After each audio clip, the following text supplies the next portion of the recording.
하나, 둘, 셋. 자, 그러면 시작합시다. 성호경 긋고 주님의 오늘 주모경, 주님의 기도, 성모송, 영광송, 다시 성호경 이래 한번 바칩시다. 성부, 오른손 반짝반짝. 성부와 성자와 성령의 이름으로 아멘. 자, 주님의 기도. 하늘에 계신 우리 아버지, 다 같이 이름이 거룩히 빛나시며 아버지의 나라가 오시며 아버지의 뜻이 하늘에서와 같이 땅에서도 이루어지소서. 오늘 저희에게 일용할 양식을 주시고 저희에게 잘못한 일을 저희가 용서하오니 저희 죄를 용서하시고 저희를 유혹에 빠지지 않게 하시고 악에서 구하소서. 아멘. 은총이 가득하신 마리아님 기뻐하소서. 주님께서 함께 계시니 여인 중에 복되시며 태중의 아들 예수님 또한 복되시나이다. 천주의 성모 마리아님, 이제와 저희 죽을 때에 저희 죄인을 위하여 빌어주소서. 아멘. 영광이 성부와 성자와 성령께 처음과 같이 이제와 항상 영원히 아멘. 다시 성호경. 성부와 성자와 성령의 이름으로 아멘. 찬미 예수님. 자, 정현수님 그죠? 예. 오신네. 아닙니다. 열심히 일하신다고 바쁘신 모양이라고 다들 걱정을 하더라고. 네. 자, 오늘은 제4절 21페이지입니다. 21쪽 펼쳐주세요. 21쪽. 성모님 그림 있는데 뒷장 제4절 21쪽.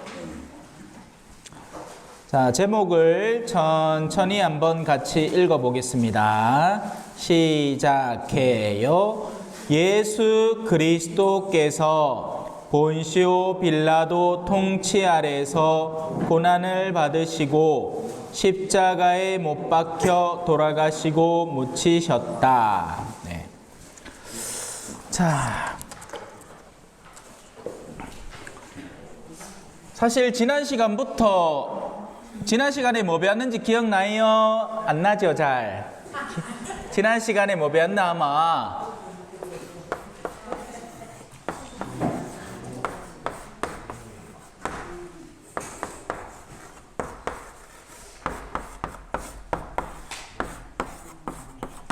이거는 이제 거룩한 어머니라는 한자고 마리아는 이름이에요. 당시에 있던 흔한 이름입니다.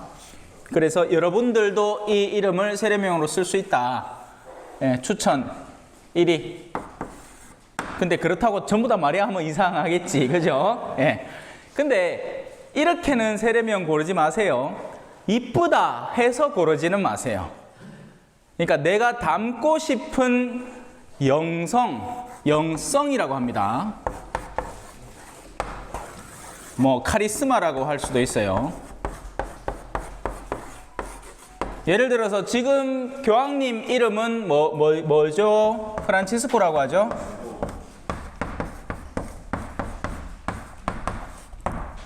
원래 이름은 딴 이름이에요. 교황님이 되면서 이제 자신의 교황명을 뭘로 할까 하면서 이제 정한 게 이 이름입니다. 원래 이름은 뭔지 기억이 안 나. 호르헤 뭔가 그걸로 기억하는데 잘 모르겠습니다. 여하튼 프란치스코는 원래 성인이에요. 성인. 아시시의 프란치스코라는 별칭으로도 부릅니다. 아시시라는 것은 지역 이름이고요. 예. 그래서 가난이라는 것을 중점적으로 살아가신 분입니다. 그래서 프란치스코 교황님도 프란치스코 성인이라는 이름을 취함과 동시에 나는 가난한 교황이 되겠다라는 취지로 이제 이전에 자신이 쓰시던 거처에서도 원래 교황님들이 쓰시던 으리으리한 거처에서 나오셔서 그냥 이 성직자 아파트 같은 데 그냥 들어가서 사시고 뭐 그런 여러 가지 몇 가지 실천을 하셨어요. 나라마다 다니시면서도 그 동네에 깜빵 방문하시고, 제가 볼리비아에서 선교사로 있을 때 볼리비아에 오셨거든요. 그래서 그때도 볼리비아에 있는 깜빵 방문하시고 그러셨습니다. 자, 그렇게 성인들 안에는 그들의 영성이 존재를 하고, 그걸 이제 좀 어려운 말로는 카리스마라고 합니다. 저 사람 카리스마 있다 하잖아요. 그럼 뭔가 매력적인 포인트가 있다라는 이야기인데, 그걸 이제 영적 카리스마인 거죠. 영성적인 면에서 프란치스코 성인이다 하면 그분은 가난을 정말 사신 분이다. 예. 주님을 위해서. 그러니까 그냥 가난하게 사는 게 장점은 절대 아닙니다. 뭔가 다른 목적을 위해서 현세의 많은 것들을 내려놓는 가난인 거죠.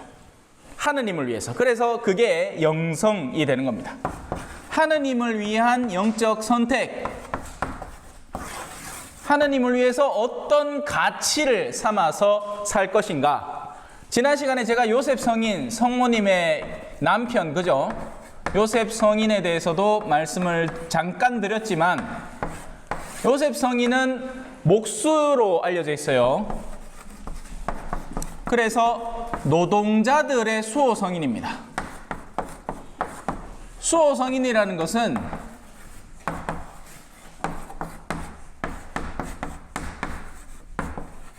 이런 여러 가지 말을 쓰는데요. 수호 성인은 어떤 가치들의 중점적으로 그걸 핵심적으로 갖고 있는 성인이다. 그래서 노동자들의 수호 성인이다. 노동자들을 지켜주는 그들의 이 삶과 그들의 여러 가지 이 의미들을 잘 지켜주는 성인이고, 주로 모시는 성인이다. 주보 성인이라고도 표현을 합니다.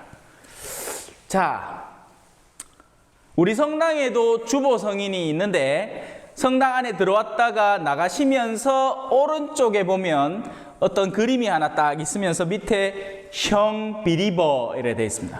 필립보의 옛날 말들이에요. 옛날에는 이런 단어들을 발음하는 게 쉽지가 않아 가지고, 예를 들어 프란치스코는 방지거 이렇게 했습니다. 우리 총회장님은 원래 아우구스티누스, 이제 라틴어로 하면 우스 뭐 이렇게 하고 이제 다른 말로 하면 그냥 아우구스티노 이렇게 하는데, 그거를 아우스딩 이래 합니다. 옛날 말로는. 예. 옛날엔 전부 다 이제 한자 단어들로 치환을 해서 음독을 하는 방향으로 했기 때문에 그런 결과가 나오는 거예요. 안드레아다, 안당, 뭐. 자, 다시 돌아옵시다. 너무 멀리 갔다. 그래서 성모님의 이름은 마리아예요. 예, 성모라는 건 이제 명칭인 거죠. 호칭인 거죠. 그리고 그 호칭 앞에 지난 시간에 우리가 배운 성모님의 호칭 가운데 천주의라는 또 별칭이 들어갈 수 있습니다. 그죠? 근데 이 모든 것들이 왜 이런 이름이야 본인 이름인 건데, 이런 것들이 왜 붙는가? 불교에서는 또 법명이라는 게 있죠. 그죠? 예. 그거는 이제 자신이 수덕 생활을 하면서 어떤 걸 중점으로 삼아서 살아갈 것인가 하는 의미를 담은 이름입니다. 그리고 사실 우리나라 이름들도 전부 다 저 나름의 의미를 다 담고 있잖아요. 그죠? 떨친다, 남을 도움으로써 이름을 떨쳐라 라고 이제 성씨가 붙어서 되는 겁니다. 그죠? 이 말자는 이거 맞아요. 말이에요, 말. 근데 이제 이름 안에는 의미가 있죠. 마찬가지로 성모님의 이 모든 별칭들은 지향하는 바가 있습니다. 엄마라는 말 속에는 관계가 들어있죠. 그 천주의 엄마라는 말은 이미 그 안에 누군가가 포함된 이름이 됩니다.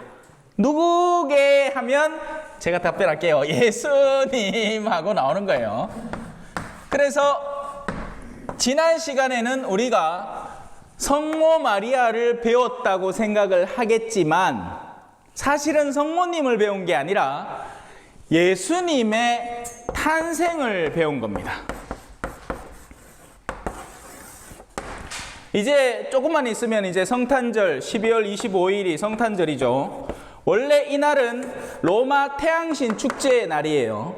근데 예수님이 빛으로 오셨기에 사실 예수님이 몇 날 며칠 태어난지 아는 사람은 아무도 없습니다, 세상에. 그게 몇 날 며칠인지 그때 뭐 막 그 날짜를 받아가지고 막 관심을 갖고 이러지 않았으니까 어느쯤이겠다 예상은 할 수 있지만 이날은 확실히 아닐기라. 하지만 이날을 왜 했느냐? 이날이 원래는 이제 태양신의 축제 날인데 예수님을 우리가 가장 기쁘게 기리기 위해서 사람들에게 가장 보편적으로 알려져 있는 날짜가 언젠가. 그래서 빛의 날, 빛으로 오신 분이라는 강조점을 둬서 이 성탄절을 그렇게 특별하게 삼는 겁니다. 그래서 우리 부활절이라는 특별한 날에도 지금 수녀님이 열심히 부활 축제를 준비하고 있거든요. 부활은 이제 다시 태어나다라는 날이죠. 그래서 그 부활 축제는 성야, 거룩한 밤, 고요한 밤, 거룩한 밤, 그 말이에요. 성야. 예. 그래서 부활 성야는 부활 전날 이루어집니다. 부활절은 크리스마스는 날짜 확실하죠? 부활절이 언제라는 날짜 들어봤습니까? 절대로 들을 수가 없습니다. 왜? 이건 음력이거든. 충분히 지나고 달이 뭐 어떻게 되는 가장 첫 번째 주일로 하기 때문에 심지어 음력도 아닌 어설픈 음력에 해당되는 날이에요. 예, 음력을 기반으로 해서 그 주간의 주일을 지내기 때문에 그렇습니다. 그래 복잡하답니다. 근데 이미 뒤에 것까지 다 계산돼 나와 있어. 몇 날 며칠, 몇 년도는 몇 날 며칠 날 한다. 몇 년도는 몇 날 며칠 날 한다. 자, 그래서 이 부활 성야 때 특별한 여러분들이 이제 나중에 이제 이날 세례를 받을 겁니다. 이날, 이 밤에. 예. 그러면서 이날이 원래 여러분 세례의 주인공들이 되는 날이에요. 새로 태어나는 날이기 때문에. 이때는 예수님이 육신으로 태어나신 날이고 강생하신 날이고 이날 하늘나라에서 새롭게 우리 모두가 탄생하는 날이기 때문에 원래 세례의 본연의 밤이 되는 겁니다. 심지어는 예식서 속에 포함되어 있어요. 세례식이. 예. 그때 뭘 하느냐? 아까 우리 생일 잔치한다고 켰는 거 초. 교회 안에서는 이 초를 빛의 상징으로 쓰는 겁니다. 아까 근데 막 어디서 보라색 초를 구해가지고 하고 많은 이쁜 색깔 초 중에 그래서 초라는 건 지금 우리는 빛이 너무 많은 세상을 살고 있습니다. 옛날에 어르신들 호롱불 켜고 공부했다 하는 얘기 들었죠? 여러분들이 공부는 안 했어도 그죠? 공부를 했으면 서울대 가고 지금 성공을 해 있겠지만, 예? 자, 옛날에는 다 초를 켜고 살았단 말입니다. 그마저도 돈이 아까워갖고 끄딱하대, 예? 키다가 기름값이 아까워가지고 그마저도 끄딱. 지금은 뭐 그런 거 있습니까, 그죠? 막 휘황찬란해. 초전의 밤은 너무너무 달라. 여러분 알죠? 저는 요즘 뭐 밤에 제가 거의 나가는 일이 없기 때문에 근데 한 번씩 나갔다가 들어올 때 초전을 보면 여가 초저인가 싶을 정도로 달라요. 자, 하지만 원래 빛이라는 것 굉장히 귀했던 겁니다. 특히나 교회가 초창기에 생기고는 곧바로 박해가 시작됐습니다. 야, 너가 예수님 믿지 마. 믿어마 뭐한다? 시기 뿐다. 그랬디만은 신자들이 어떻게 해야 되겠어요? 그들에게 맞설 힘은 없고 예수님은 너무 사랑하고 그러다 보니 어디로 숨어들었다? 카타콤바. 옛날 지하 무덤들입니다. 로마에 가면 이런 데가 있대. 나는 로마에 가본 적이 없으니까 모르겠지만서도 옛날부터 무덤은 다 그렇게 지하에다가 막 우리 땅 속에 있는 거잖아요. 그죠? 근데 이런 종류의 무덤은 옛날 동굴들을 파가지고 그 안에다가 시신들을 막 갖다 꽂아놨어요. 그래, 옛날 성당 가보면 특별히 큰 성당들에는 항상 보면 그 지하실이 웬만하면 다 삑다구를 오만상 갖다 쌓아놓은 이 지하 무덤이 많단 말이에요. 신자들이 그런 데 숨어들어서 미사를 드리면서 뭘 썼겠어? 초를 썼단 말입니다. 그것과 동시에 사람들의 시선이 그 초에 주목되는 거죠. 그러면서 그 빛 안에서 예수 그리스도를 떠올리고, 그래서 그 예수 그리스도를 이 태양신의 축제날 당신의 탄생일을 정하기로 한 겁니다. 자, 그래서 지난 시간에 우리는 성모님을 배운 게 아니다. 예수님의 탄생을 배운 거다. 자, 생각난 김에 하나 짚고 넘어가겠습니다. 교회는 자세로도 기도선, 성부와 성자와 이런 행동과 동작으로 하느님을 섬기죠. 그냥 말로만, 정신으로만 섬기는 게 아닙니다. 구체적인 실천과 삶의 자세와 태도로, 그와 더해서 색깔도 의미를 가집니다. 아까 얘기했던 보라색, 제가 왜 와 보라색을 썼노? 라는 건 이게 참회가 아니라 참회, 뉘우침, 통회, 고난, 순환, 이런 의미를 품고 있기 때문에 그렇습니다. 그래서 제 생일날 보라색 초를 썼다는 건 신부님 앞으로 고생 좀 더 해라, 그 말로 내가 이해를 할게요. 뉘우치고 살아라. 참, 갑자기 엉뚱한 의미 끌어들이지 마세요. 자, 지금 성당에서 가르치는 바로는 참회와 통회, 고난과 순환의 색깔이 보라색이다. 네. 자, 보라색 말고 오늘 미사 때 제 옷 색깔은 뭐였죠? 초록색, 녹색.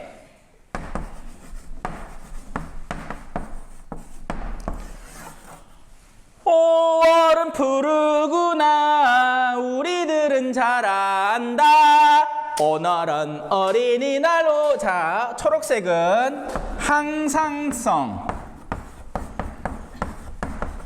영원, 푸름, 생기, 발랄. 그래서 연중시기, 일반적인 모든 시기에는 초록색을 씁니다. 자, 다른 색깔 뭐 있을까요? 빨간색. 빨간 맛 궁금해 허니. 죄송합니다. 여러분들에게는 모르는 노래겠네요. 빨간색은 피, 그래서 순교, 죽음, 또 성령, 거룩한 영의 색깔입니다. 자, 남은 색깔 하나는 바로 흰색입니다. 흰색은 오늘 미사에 잠깐 들어오신 분들이라면 일독산에 표현되는 겁니다. 나는 승리하는 이에게 흰 옷을 입히겠다. 승리의 색깔, 그리고 영광의 색깔. 이렇게 우리 교회는 색깔로도 신앙적 내용을 묘사하고 표현하는 겁니다. 그래서 오늘 순환당할 분이 한 2분 보이고 예? 근데 뭐 나머지 색깔은 저 보라색, 연보라색도 한 분 계시고, 예? 나머지는 전부 다 우중충한 색깔이네요. 자, 그래요. 이 전래시기는 또 나중에 기회 되면 할게요. 오늘은 여기까지만 합시다.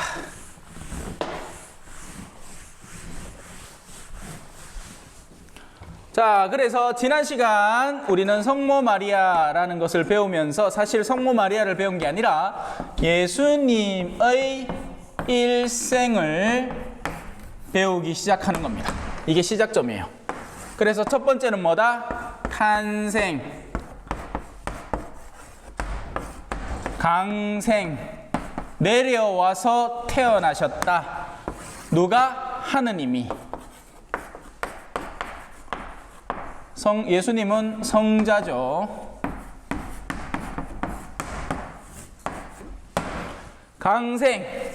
그리고 오늘 우리가 배울 것은 순환입니다. 그리고 죽음이기도 하죠. 마지막에 뭘 배울까요? 부자로 시작해서 활자로 끝나는 두 글자. 정확합니다. 부활입니다. 아유, 똑똑다. 그래서 예수님의 순환과 죽음과 부활, 이게 사실은 우리 그리스도교 신앙의 핵심적 영역을 차지하고 있습니다. 네. 그리고 하나만 꼽으라 한다면 부활을 꼽습니다. 그 부활을 뒤집으면 순환과 죽음이 나오기 때문에 그렇죠. 부활에 대한 희망에 북받쳐서 현세 안에서 일어나는 순환과 죽음을 충분히 극복할 수 있는 게 신앙인의 본연의 힘이 되는 겁니다. 이번 시간에 우리가 배울 것은 바로 이 예수님의 순환과 죽음에 관한 부분입니다. 사실 이 부분이 사실 굉장히 중요하기 때문에 많은 시간과 공을 들여야 되지만 우리가 지금 배워야 될 게 너무 많아서 오늘 이처럼 그냥 간단하게 넘어갈 수밖에 없습니다. 자, 예수님의 일생 가운데에서 순환과 죽음에 대한 부분입니다. 제목에 본시오 빌라도가 나오죠. 이게 뭔 소린가?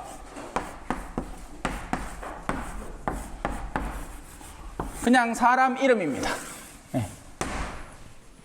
당대에 이제 옛날에 우리 일제시대 때 총독이 있었잖아요. 일본에서 건너와서 한국을 대리해서 다스리던 한국의 가장 우두머리 역할을 담당하던 남의 나라 사람.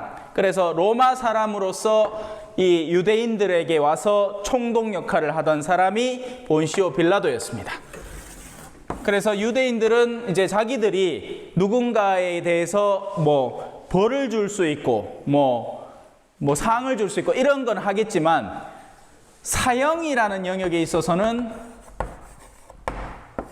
이 나라를 쥐고 있는 그 권력기관의 결정에 따라야 했기 때문에 이 사람 총독에게 예수님을 데리고 간 겁니다. 그래서 본시오 빌라도라는 이름이 나오는 거예요. 그 통치 아래서 일어났던 일이다. 그 안에서 고난을 받고 십자가에 못 박혀서 돌아가시고 묻히셨다.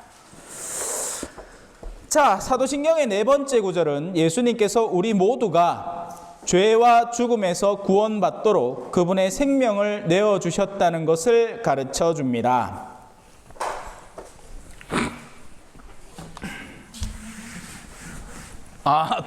고맙습니다. 마음만 받은 걸로 할게요. 자, 내가 더 재바르죠? 자, 이것만 바꿔주세요. 죄와 죽음.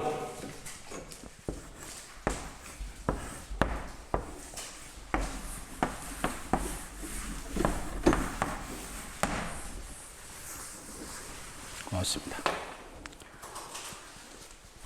자,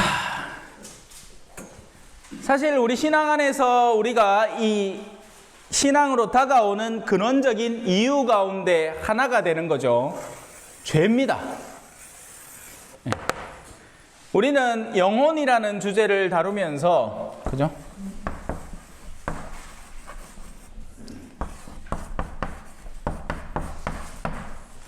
자, 육신은 가시 세계의 영역이죠.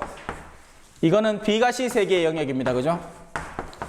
그리고 사실 중요한 건 눈에 보이지 않는다라는 이야기를 자주 드렸죠. 눈에 보이는 것에는 오류가 있을 수 있고 어둠이 있을 수 있고 부족함이 있을 수 있습니다. 거기에서 파생되는 것들을 이제 물리적인 악이라고 할 수 있습니다.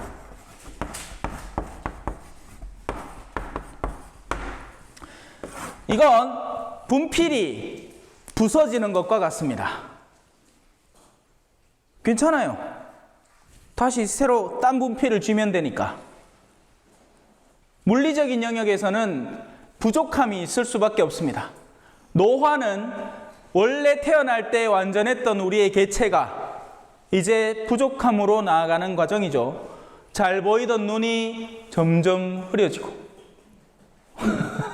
옷에 내가 지금은 안 끼고 있는데 항상 책상에 앉아 있을 때는 안경을 낍니다. 노안 안경, 돋보기. 다리도 후들거리고, 그죠? 어느 신부님은 마음이 떨릴 때 여행을 하지 다리가 떨릴 때 여행을 하지 말라, 이런 조언도 남겼죠. 예. 그런 것들은 물리적인 악이에요. 이런 건 괜찮습니다. 수용하면 돼요. 자, 그래서 죄와 악의 문제를 조금 다뤄보겠습니다.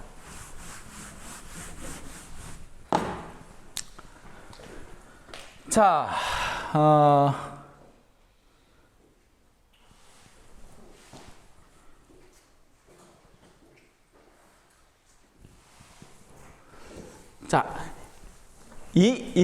이것 때문만이 아니죠. 이것으로 인해서 파생되는 결과가 하나 있습니다.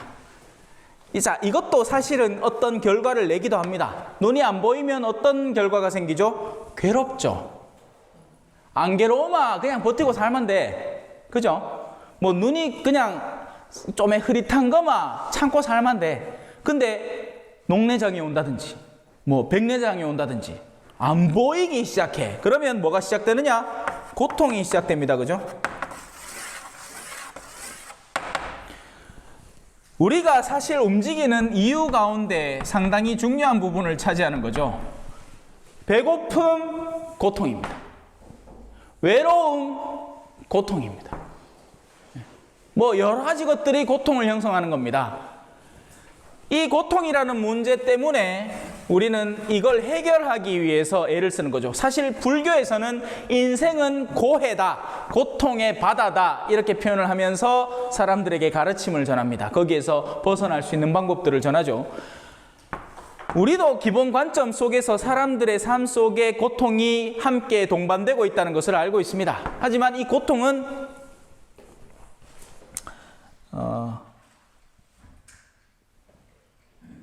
세 가지로 나눠 살펴볼 수 있습니다.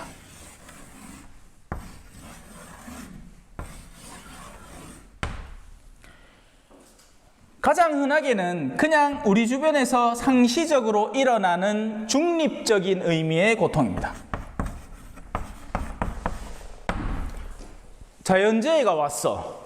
이거 아무도 일으킨 사람이 없는데 이제 허리케인이 불어가지고 집이 날아가 버렸어요. 그러면 고통이 야기되죠. 이런 고통들은 사람이 서로가 돕도록 만들어주는 조건을 형성합니다. 누구는 금수저 물고 태어나고 누구는 흙수저 물고 태어나는 건 금수저를 문 사람이 흙수저를 문 사람을 보살피고 도우라는 이런 사랑의 흐름을 선물해주는 관계의 선물인 거죠. 그래서 그런 것들이 모두 중립적인 고통을 형성합니다. 이건 누구의 탓이 아니에요. 그냥 우리 삶 안에서 일어나는 겁니다. 태어날 때 아이는 가만히 두면 어떻게 돼요? 죽죠. 얼마 전에 기사를 하나 봤는데 40대 엄마가 쌍둥이 두 아이를 죽이고는 자진으로 경찰에 신고를 했대. 그건 중립적인 고통이 아닙니다. 아이들이 아무것도 없이 태어난 상태는 중립적인 고통을 형성하는 거죠. 부족하니까. 누군가가 돌봐주지 않으면 살 수가 없는 거예요. 그리고는 자신이 성장을 한 뒤에 나중에는 어떻게 됩니까? 노화라는 과정이 일어나죠. 안 보이고 덜덜 떨고, 그죠? 밥 먹는데 막 콧구멍에 막 집어 엿고 막 합니다. 그러면 누군가가 옆에서 또 도와야 되는 겁니다. 이런 삶의 선순환 과정 속에는 고통이 반드시 동반되는 거죠. 생로병사의 문제가 자꾸 일어나는 겁니다. 그래서 이건 전부 다 중립적인 고통이에요. 특정 고통들은 오늘 제가 설명할 이 여기에서 기인하는 겁니다. 죄에서 고통이 나옵니다. 아까 제가 잠깐 얘기했던 멀쩡한 엄마가 자기 자식 2명을 죽여버려요.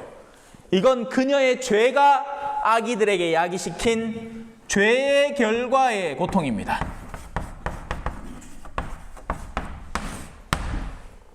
이건 죄를 끊음으로써 고통에서 해방될 수 있습니다. 중립적인 고통은 서로 사랑하면서 고통에서 해방될 수 있는 거죠. 자, 지금 이제 우리는 통상적으로는 여기까지 다 여기가 알아요. 그죠? 내가 죄를 지으면 벌을 받는다는 거. 네? 누군가를 살해하면 그 살해의 결과가 나한테 온다는 거. 하느님을 거스르면 하느님을 거스른 데 대한 결과가 나를 기다리고 있다는 것.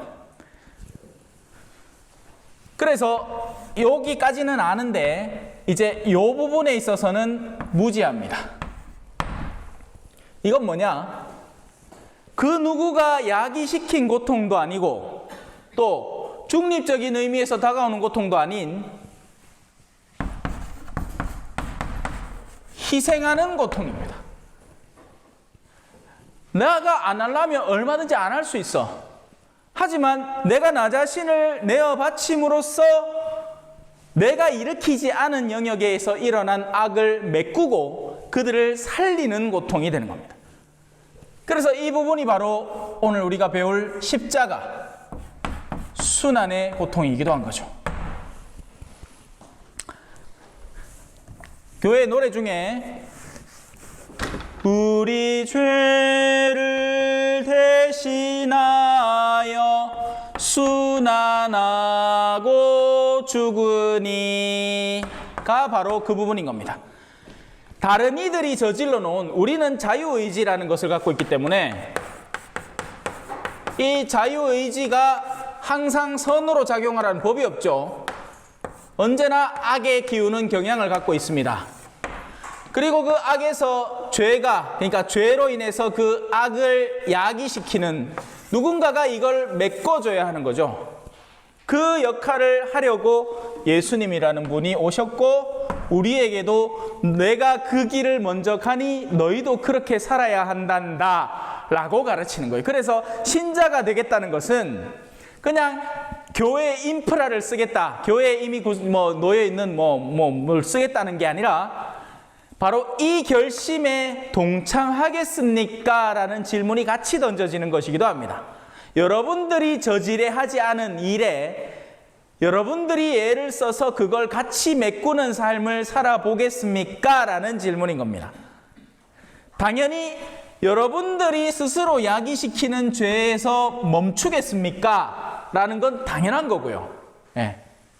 물론 그렇게 되지 않기 때문에 이분이 더욱더 필요해지는 겁니다. 예. 어렵다, 그죠? 지금 표정을 보니까 듣기는 듣는데 딱히 이해가 싹 가는 느낌은 아니라 내가 딱 보야 알겠어.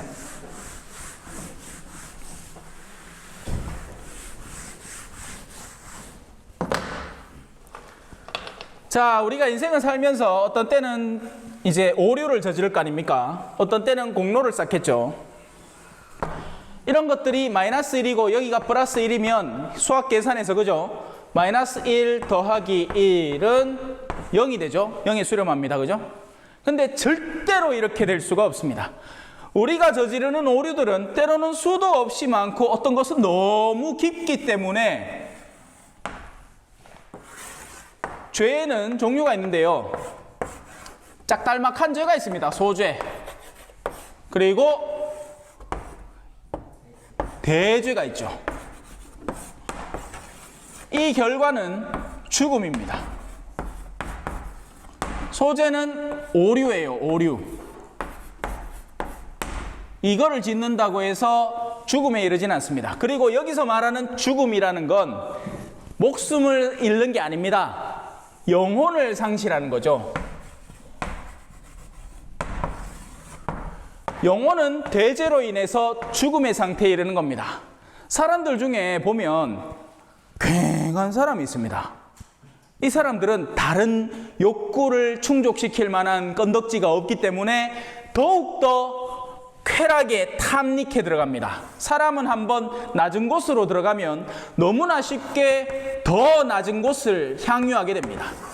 그래서 처음에 죄 한번 짓는 게 어렵지 한번 예를 들어 음탕함으로 들어가면 더 거침없이 들어가는 겁니다. 왜? 만족이 안 되거든요. 인간의 욕구는 그냥 한번 파져서 이게 채워진다고 끝이 아니라 한번 채워져 보고 나면 나중에 돌아보면 더 깊게 욕구가 파여져 있는 경우가 흔합니다.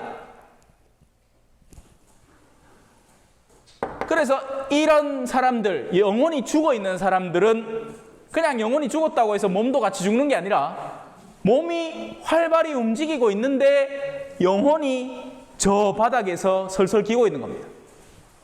그러다 보니 남은 것은 이것밖에 없고, 이 쾌락을 누가 충족해 줄 수 있느냐?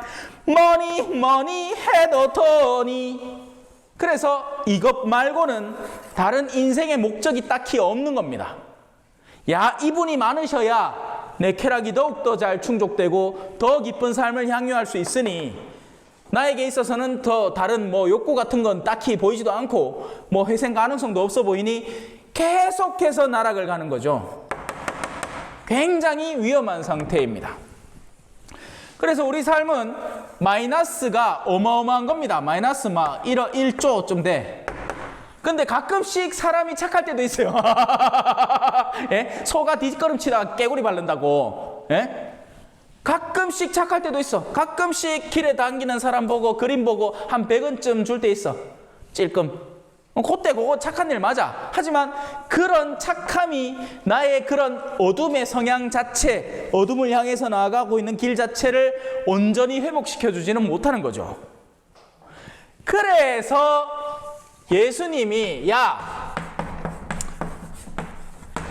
내가 너희가 원래 죽어야 하는 몫의 영역까지 내려가서 너희가 받을 것을 내가 대신 다 받을게. 그러니 너희는 나에 대한 능력으로 살아나렴. 구원의 은총으로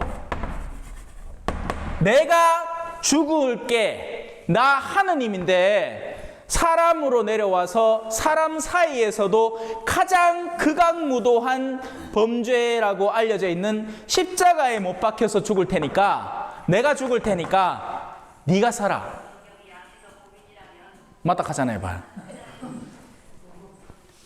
그걸 어떤 개념이라느냐? 대속이라고 합니다.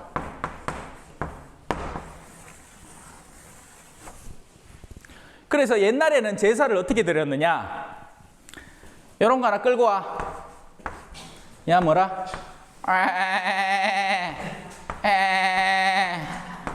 그래갖고는 딱 죽이고, 그러고는 그 죽인 사람은 사는 거예요. 내가 뭔가를 엄청 잘못을 했는데 그 값으로 야를 죽이고 내가 사는 겁니다. 그게 제물이라는 겁니다. 제물.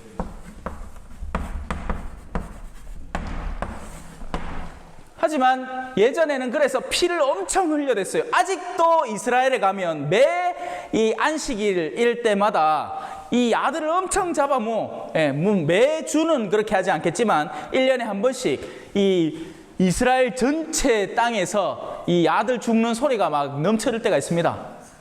양을 잡아서 먹는 거죠.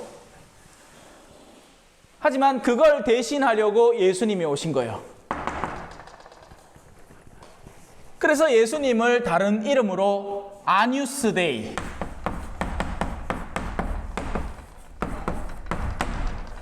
아그네스, 하느님의 어린 양, 이렇게도 얘기를 하는 겁니다. 예수님은 워낙 중요, 하이 클래스, 별 5개이기 때문에 예수님이 한 분이 돌아가시는 그 가치가 우리 모든 인류 자체, 하느님이 순환당하고 죽었으니 그분의 죽음의 가치는 모든 인류의 가치보다도 월등히 뛰어나게 되니 그분의 죽음으로써 우리 모두가 살아날 희망이 생겨나게 된 겁니다. 누구든지 예수 그리스도의 이름을 믿고 고백하고 이제 그분이 살라 하는 삶의 방식을 취하고 살겠다고 결심만 한다면, 그러려고 노력은 하겠죠. 우리가 살아있는 동안. 자, 세례를 받기 전에도 착하게 살려고 노력은 했고, 세례를 받고 나서도 예수님 따라서 착하게 살려고 노력은 하겠지만 절대 우리가 저질러 놓은 옛 과오들을 다 메꾸지는 못합니다. 하지만 우리가 그렇게 살려는 노력 속에 있는 동안 그걸 깨어있음이라고 하는 겁니다. 깨어있는 동안에는 예수님이 우리에게 이 관심을 두고 있고 손을 내밀고 있으니 언젠가 우리의 삶이 끝나는 날, 그때 내가 예수님께 깨어있기만 한다면 예수님이 우리를 당신의 나라로 이끌어 가신다는 게 우리 교회의 기본적인 개념인 겁니다. 불교에는 이런 게 없죠. 어떻게 해야 돼? 이게 다 카르마야, 카르마. 이게 다 업보라고, 업보. 와, 업보 대단해. 장난 아니야. 이거 어떻게 맺고? 사람으로 태어났잖아요. 근데 업보를 다 못 메꿨어. 차가이 쌀락했어. 보시도 하고 뭐도 했어. 근데 안 돼. 그 다음 해 어떻게 돼? 개로 태어나.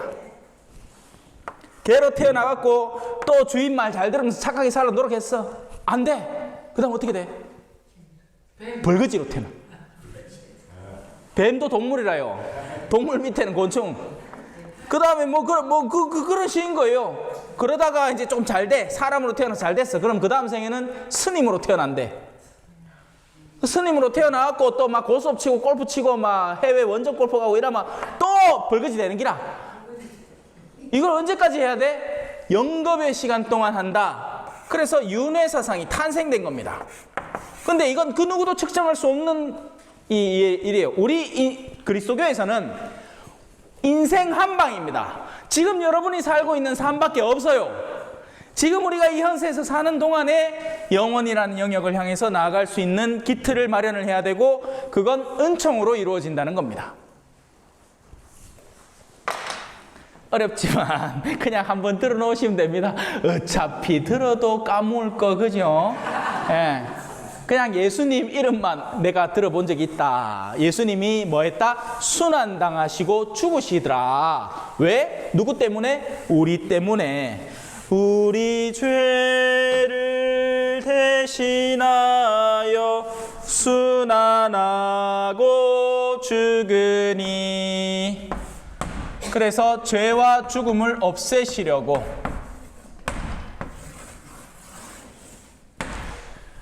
영혼의 죽음을 근본적으로 해결하는 겁니다.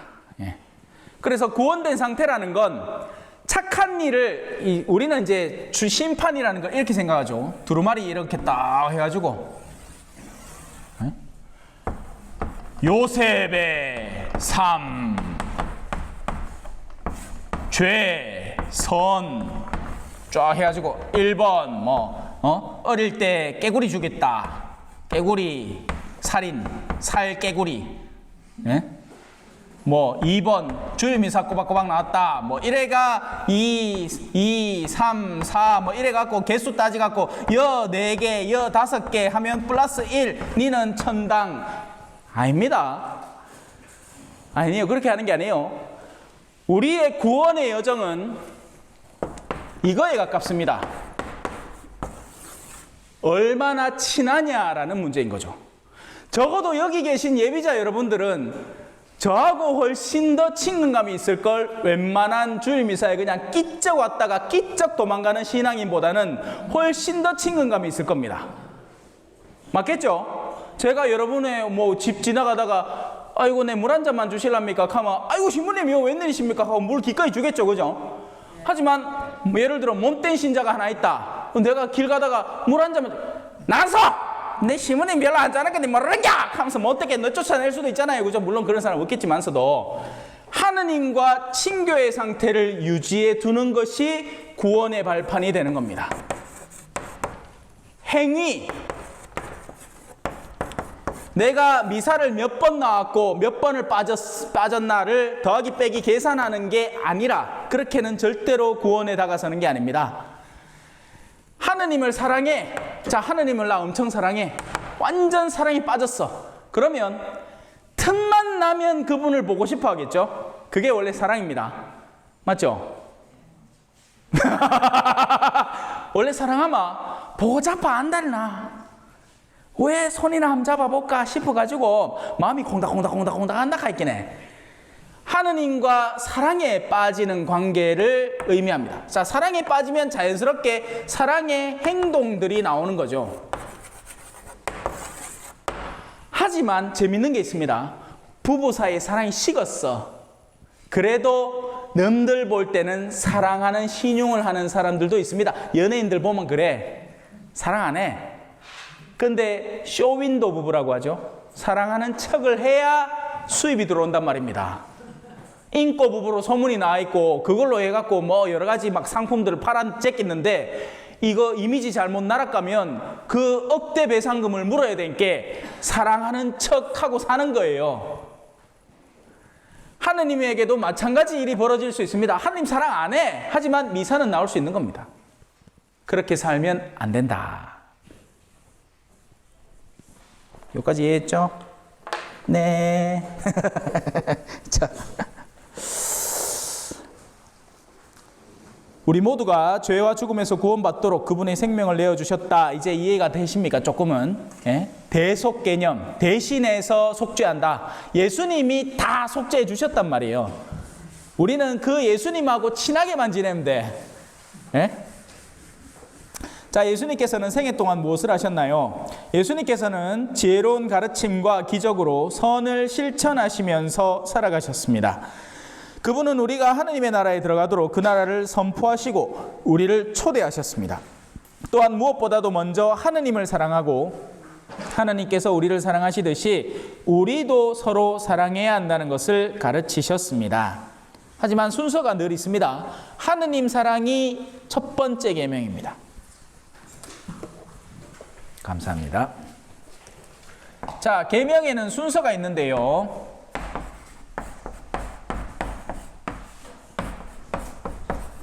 내 온 정신과 힘과 목숨과 그걸 다해서 사랑해라. 내 온 존재로.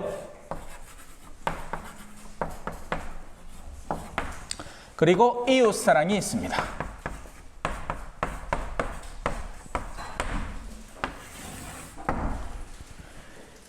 하느님을 사랑하는 사람은 자신의 이웃을 하느님을 사랑하는 마음으로 볼 때 사랑 안 하고는 배길 수가 없고, 또 심지어 이웃이 설령 가끔씩 악에 빠져 있다 하더라도 하느님을 사랑하기 때문에 그 악에서 회복시켜주는 사랑을 합니다. 그게 진짜 사랑이에요. 반면 이웃을 사랑하기만 하는 사람은 하느님을 사랑할 수도 있고 안 할 수도 있습니다. 사실 세상 사람들, 믿음이 없는 사람들도 자기들끼리는 사랑을 해요. 고슴도치도 지 새끼를 끌어안고는 어머야 니 틀어놓으려 보더람 너 비단결 걷다 하고 있다 가있겠네. 그게 요즘 부모님들에게서 일어나는 일이죠. 그러니 자기 자식들에게 예를 들어서 한 선생님이 발음을 가르쳐주고 싶어해. 이 발음, 올발음이 있어야 이 아이가 진짜 잘 성장할 수 있단 말입니다. 맞잖아요, 그죠? 사회적인 영역에서 친구들과 교우들과 어떻게 지내야 되는지, 혼자 이기적으로 뭐 받았다고 자기 혼자 냉큼 다 먹어버리고 질서도 안 지키고 이 뭐 줄도 제대로 안 서고 이러면 안 되니까 그걸 가르쳐주고 싶어하는 게 원래 교육의 목적이 되어야 됩니다. 현대 교육은 그렇지 않아요. 현대 교육은 지식 전수의 프로페셔널한 뿐입니다. 어떻게 하면 지식을 잘 전달하는 걸로 끝나버려요. 그 역할이 다 된다고. 어떻게 하면 대학교에 잘 들어가느냐로 끝나버려요. 하지만 원래 교육은 바르게 크는 걸 교육의 목표로 삼습니다. 자, 선생님이 아이에게 너 그러면 안 된단다. 다른 친구들하고 어울릴 줄도 알아야지 하고 가르쳤다고 해봐요. 그러면 이 부모님은 아이를 사랑한대. 하지만 아이에게 발음이 들어가는 것은 싫은 거예요. 그 발음이 자기들이 욕구하는 방향으로 들어가지 않기 때문에. 그래서 이런 사람들도 자기 자식은 사랑합니다. 하지만 영원에 대한 바람직함에 대한 진리와 선에 대한 사랑이 부재한 거죠. 하느님을 사랑하는 사람은 이웃을 사랑하지 않고는 버길 수가 없습니다. 그래서 사랑에 여러 가지 행위가 있는데요. 여러분, 사랑이라고 해서 마약 중독자한테 마약을 주고 있으면 사랑입니까? 아니죠. 알코올 중독이 떡 걸려 있는데 야, 내 니 사랑한다. 가자. 오늘 니 평소에 한 병 마시던 거 오늘 2병 마시라. 이게 사랑이 아니잖아요. 이건 사랑이 아니에요. 그를 더한 중독으로 이끌어들이는 악한 행위인 거죠. 그래서 언뜻 이웃사랑이라고 하면 무조건 친절, 온유 아닐 때도 있습니다. 때로는 준엄함, 질책, 이것도 사랑이라고요. 하느님 사랑 안에서 바람직하게 실행된다면 말이죠. 하지만 사람들은 흔히 사랑한다면서요, 왜 이거 안 보여줘요? 이렇게 얘기하는 거죠. 그렇지 않습니다. 오늘날에는 이게 더더욱이 필요한 시대가 됐습니다. 그리고 이런 것들을 올바로 회복하기 위해서는 신앙이라는 것이 정말 중심에 들어서 있어야 됩니다. 내가 중심을 지키지 않으면 뭐가 올바른 일인지 모르기 때문에 남들이 그냥 좋다고 하는 것을 무분별하게 뒤따르는 경우가 많습니다. 하지만 그게 진리와 선은 아닌 거죠.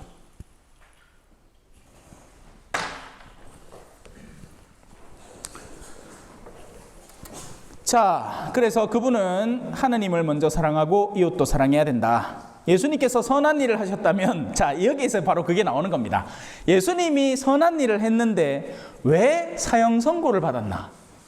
선한 일을 하면 사람들이 무조건 좋아해 줘야 되는 게 아닌가? 아니었던 거죠. 사람들은 칭찬하는 사람을 즐깁니다.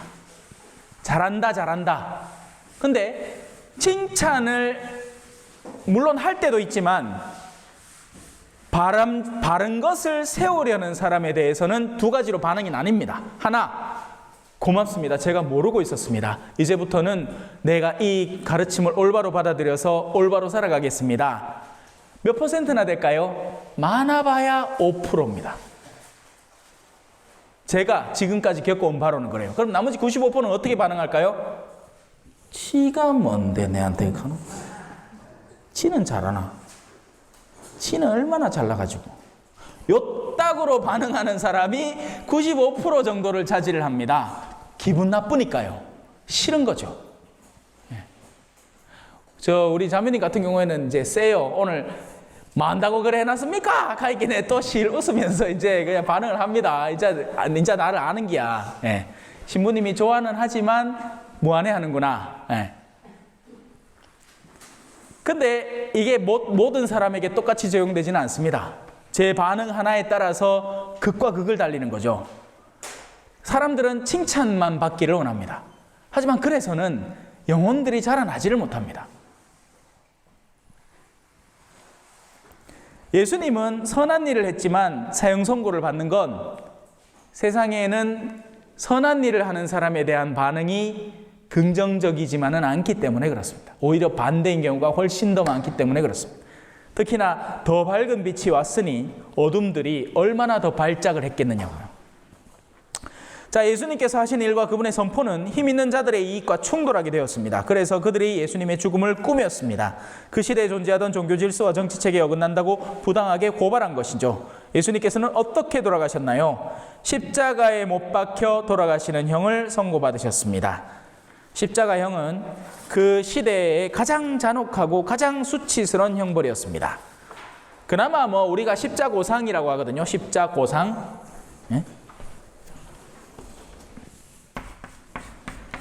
십자가, 그 십자가를 형상화한 것을 십자고상이라고 합니다.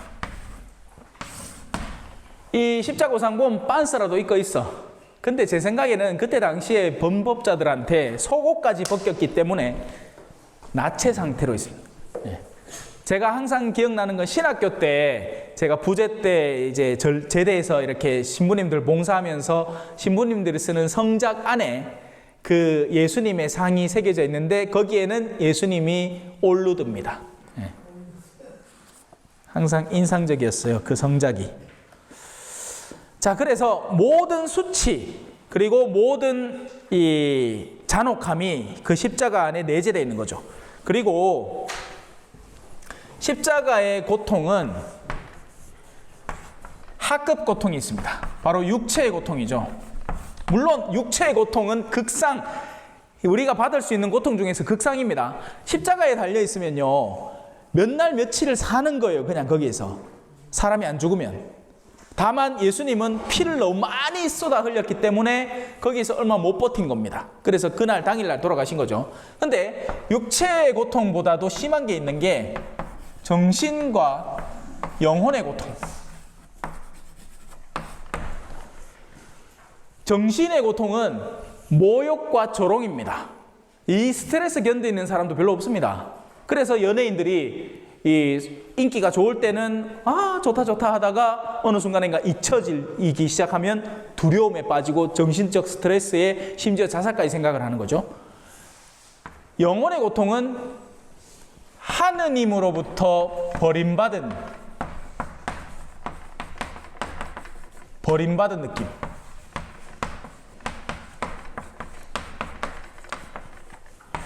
이건 사실 여기 계신 분들 아마 아무도 겪을 일이 없을 겁니다.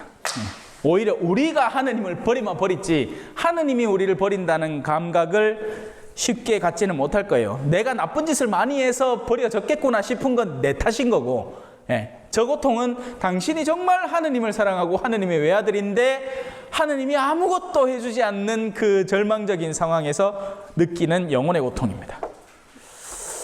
자,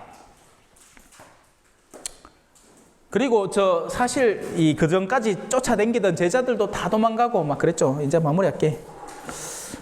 예수님께서는 어디에 묻히셨나요? 예수님께서는 돌아가시고 난 후에 십자가에서 내려져 수위에 감싸여 아리마테아 출신 요셉이라는 의로운 사람이 기증한 새 무덤에 묻히셨습니다. 커다란 돌로 입구를 막았고 병사들이 지키는 무덤에 사흘을 보내셨습니다. 사흘이 4일이 아니고 사흘입니다. 3일. 하루, 이틀, 사흘, 나흘, 닷새, 사흘, 3일이요. 예수님께서는 누구 때문에 돌아가셨나요? 예수님께서는 아까 얘기했죠. 우리 때문에 우리 죄를 대신해서 돌아가셨습니다. 우리를 죽음과 죄라는 두 가지 불행에서 구하시기 위해 당신이 대신 돌아가신 겁니다. 그리고 그 모든 과정은 강요된 게 아니라 본인의 의지적 선택이었죠. 질문 받겠습니다. 혹시나 있으면. 음지요. 뭐 알아야 질문을 하지, 그죠? 성부와 성자와 성령의 이름으로 아멘. 영광송 바칠게요. 영광이 성부와 성자와 성령께 처음과 같이 이제와 항상 영원히 아멘. 성부와 성자와 성령의 이름으로 아멘. 수고하셨습니다.